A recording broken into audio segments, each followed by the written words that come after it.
Assalamualaikum warahmatullahi wabarakatuh. Kembali lagi bersama saya Mulia Sari, mahasiswi Teknik Pertanian Fakultas Pertanian Universitas Syakwala. Pada video kali ini saya akan menjelaskan tentang materi mata kuliah Fisiologi dan Teknologi Pasca Panen. Jadi, di sini saya akan menjelaskan tentang uji organoleptik. Nah, organoleptik merupakan pengujian terhadap bahan makanan berdasarkan kesukaan dan kemauan untuk mempergunakan suatu produk.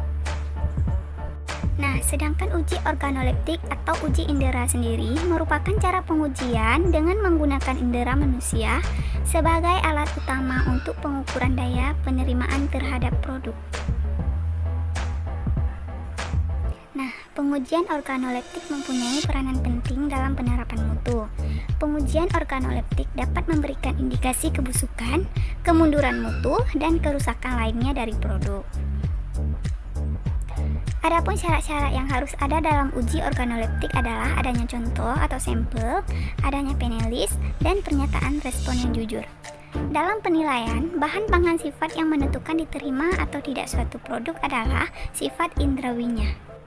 Nah, penilaian indrawi ini ada 6 tahap, yaitu yang pertama menerima bahan, mengenali bahan, mengadakan klarifikasi sifat-sifat bahan, mengingat kembali bahan yang telah diamati, dan menguraikan kembali sifat indrawi produk tersebut.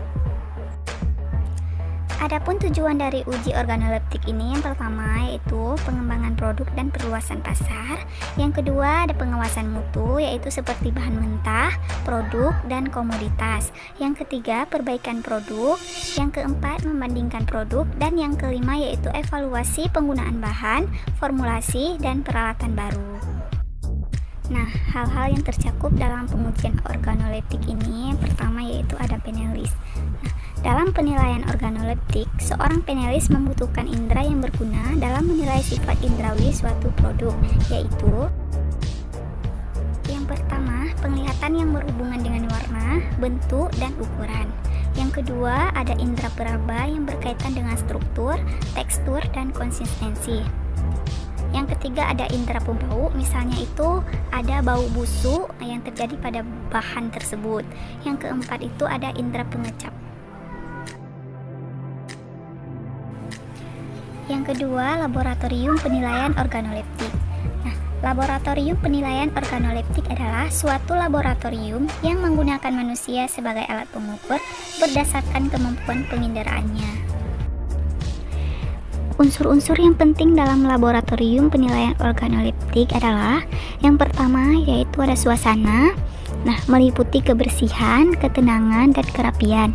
Yang kedua ada ruang, meliputi ruang penyiapan sampel, ruang pencicipan, ruang tunggu penelis, dan ruang pertemuan penelis.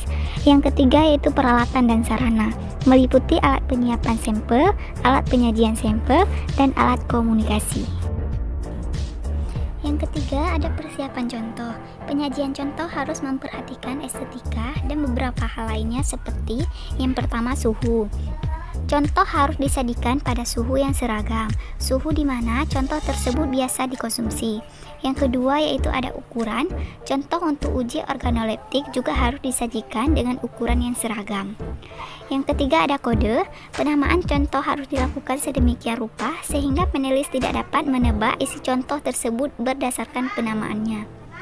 Yang keempat yaitu jumlah contoh. Pemberian contoh dalam setiap pengujian sangat tergantung pada jenis uji yang dilakukan. Dalam uji organoleptik dikenal beberapa pengaruh pengujian seperti yang pertama expectation error. Ini terjadi karena penelis telah menerima informasi tentang pengujian. Yang kedua ada convergence error. Penelis cenderung memberikan penilaian lebih baik atau lebih buruk. Yang ketiga ada stimulus error. Terjadi karena penampakan sampel yang tidak seragam. Yang keempat ada logical error yang hampir mirip dengan stimulus error. Yang kelima ada halo effect, terjadi karena evaluasi sampel dilakukan terhadap lebih dari satu faktor. Yang keenam ada efek kontras. Yang ketujuh motivasi. Yang kedelapan sugesti. Dan yang terakhir posisi bias. Gejala ini terjadi akibat kecilnya perbedaan antar sampel sehingga penulis cenderung memilih sampel yang di tengah sebagai sampel paling beda. Sekian penjelasan dari saya mohon maaf apabila banyak kekurangan. Terima kasih atas waktunya. Assalamualaikum warahmatullahi wabarakatuh.